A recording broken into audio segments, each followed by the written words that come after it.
Hello, my name is Carla McCall, and welcome to my YouTube channel, Your Purposeful Healthy Life. Today's video is part 2 of my breast cancer journey. You gotta just get started. If you didn't see part 1, I will put a link right up here so you can go back and watch part 1. We're gonna pick up on October the 19th with my MRI. So I arrived at the hospital that morning. We had a very interesting time. They sent me to several different places to register. So I spent a few hours kind of waiting to be where I was supposed to be. But it all worked out just fine. So I got there for my MRI. And if you remember, I had to have one with contrast and one without. So I went into the radiology department and I had 2 wonderful women who were in there doing the MRI. They were such a joy to be with. They were very happy, they were very kind to me, they answered my questions, and we just had a good visit. It was very light and airy and very enjoyable, if you could say that about a procedure. So a little bit about the MRI. There's a long table that you lie down on, and you basically, there's a hole in the middle section. So you lay on the table on your stomach and your breasts literally hang down between the hole. And there's these pads on each side like that. So basically what happens, it doesn't squeeze it like a mammogram. It basically just goes like this and you hang between, and goes like this and you hang between. So you put your hands over your head while you're laying down, and you basically just be very still. And it has one of those round donut that you put your face in, just like if you were having a massage, and it has a towel on it. So you pretty much just lay there on your stomach and your breasts hang down between there, and they put a little squeeze ball in your hand in case you need to stop or you have an emergency or whatever. So they started an IV in my arm, which the contrast would run through. And then basically I just laid there. So everybody's out the room and there's an intercom system that you can hear them speaking to you on, and they tell you, okay, Carla, this is gonna be 30 seconds. Okay, Carla, this is gonna be 2 minutes. You're doing great, everything's fine. So pretty much you have earplugs in your ears and you just kind of are laying face down. So I pretty much, it sounded a lot like being on an airplane. So I pretty much just closed my eyes and laid there like I was having a massage, but I just kind of closed my eyes and thought, okay, I'm on an airplane, I'm just chilling. And every time I would hear the machine start and it would go tick, tick, tick, tick, tick, like that, I would just start counting. So if she told me it was gonna be 30 seconds, I would just start counting. And I would count that out. And then I would have something else, it would stop. And she would say, okay, the next time's gonna be 2 minutes. And it would start making its noises and I would just start counting. So basically, just counting gave me something to think about. We all know that if you're sitting there saying, you can't touch your nose for 30 seconds, your nose is gonna start itching, no doubt about it, right that very second. And you're gonna be sitting there going, oh, my nose itches and I can't touch it. So instead of thinking about what I couldn't do, I just laid there and thought about what I could do. So I'm just laying here, listening to the sound, counting, and 25 minutes was over before you know it.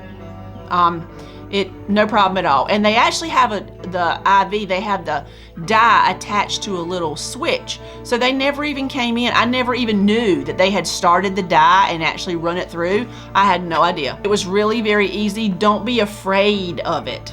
Just know that they're gonna do everything that they can to keep you comfortable. They'll answer your questions. It was really, as far as experiences go, it was good. And like I said, they were wonderful ladies. Thank you very much. And I actually stay in touch with them now. I've made a lot of wonderful friends in the short part that I've been on my journey so far. You know, after the MRI was over, before I left, we were talking a little bit about my healthy journey and my YouTube channel and my Facebook and different things, and just talking about how important it is to live your best life and be healthy and stay healthy, and talked about how, you know, how wonderful God is and how He's got this under control and He's got a plan, and I just have to follow with it, and I have to know that He's got everything handled. So I just have to keep going. If you're finding value in this video, please click the like button and the subscribe button and leave me a comment below. I would love to know where you are on your journey. So after my MRI, I basically came home and I sat there and waited to either find out that my surgery was a go or I had to have further testing. So on Wednesday morning, I received a call from Dr. Merle, my surgeon's office, that I needed to go in and have a diagnostic ultrasound and biopsy on the left breast and check a couple of things on the right. So sure enough, the MRI showed a few things that were in question.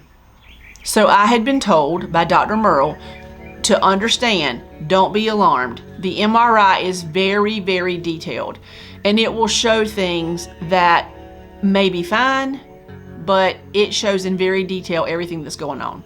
My appointment was on Friday, the 23rd of October, for the ultrasound and possible biopsy. I went in for the ultrasound and I had two wonderful technicians in there.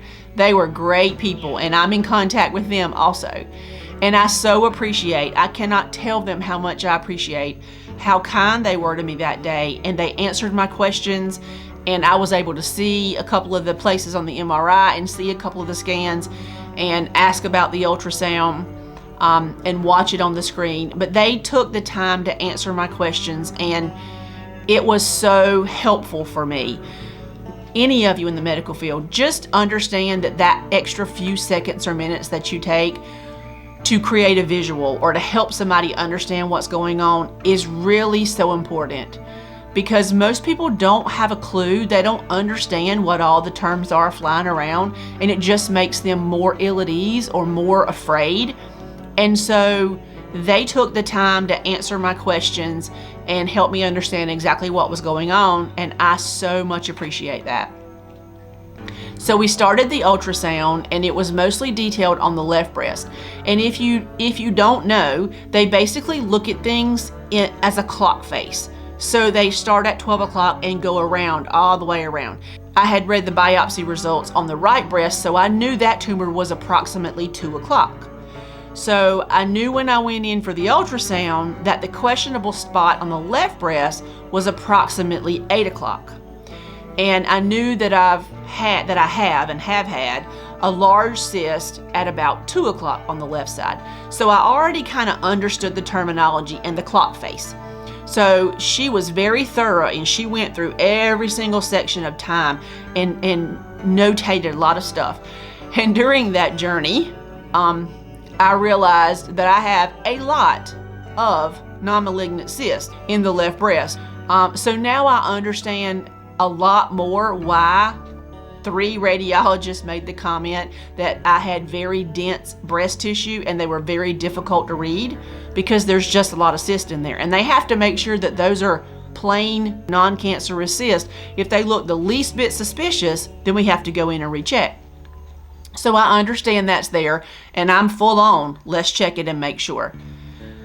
So after the ultrasound, they went in also with the ultrasound wand and checked all the lymph nodes on the left side, and they all looked good. They came back to the right side and checked a couple of spots that were in question, and everything there looked fine. So they went out to see the radiologist, and he decided to come in and take a look for himself. So when the radiologist came in, it was Dr. Phipps, who is the radiologist who did my biopsy 2 weeks earlier than that on the right breast. And so he came in and I said, "Hey, Dr. Phipps, how are you?" And he said, "I'm great, how are you?" And I said, "It's me again."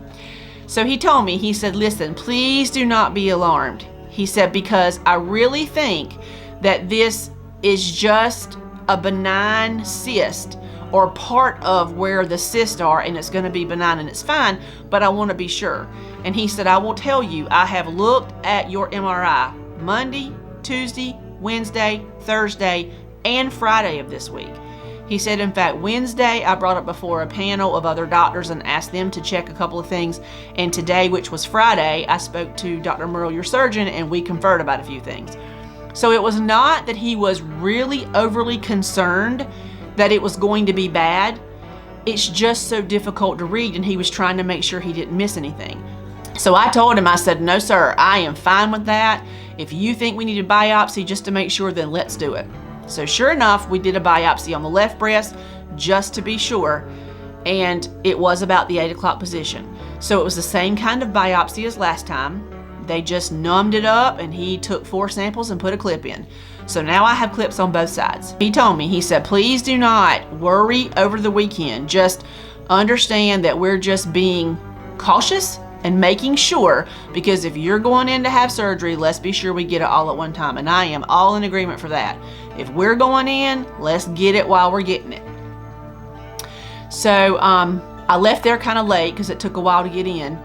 So it was really great. And like I said, I met a lot of wonderful people, and it was, as far as experiences go, it was another positive experience. So then I just had to sit and wait, because my next appointment to see the surgeon was on Wednesday, October 28th.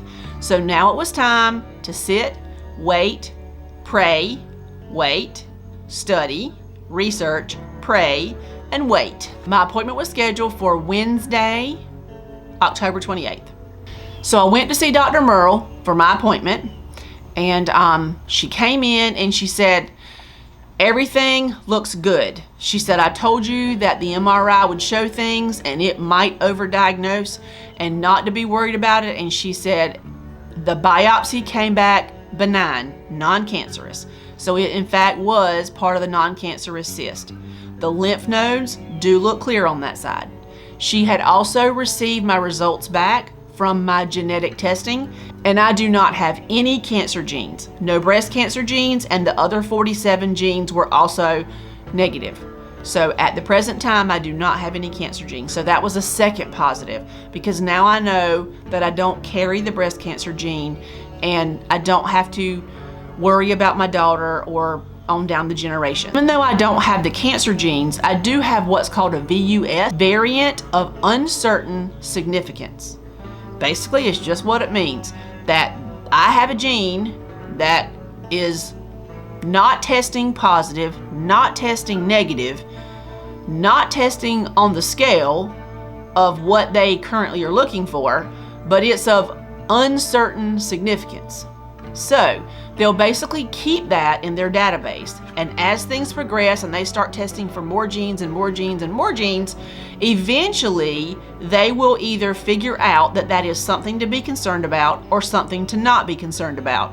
But for right now, it's something not to be concerned about because it is of uncertain significance. Where we are right now, my surgery is scheduled for Tuesday, November 3rd, which, guys, we all know is Election Day. So I will be having surgery on Election Day. Even though I'm in quarantine, I was able to vote in my car. So I got my vote in, so I didn't have to worry about that. When you see this video, it is highly likely that I'm actually already in surgery. I will be having a lumpectomy, and they will remove several lymph nodes to be tested. Eat healthy, get exercise if you can, take care of your mind, your body, and your soul, and live your best life. Thank you for joining me, and I hope to see you again real soon.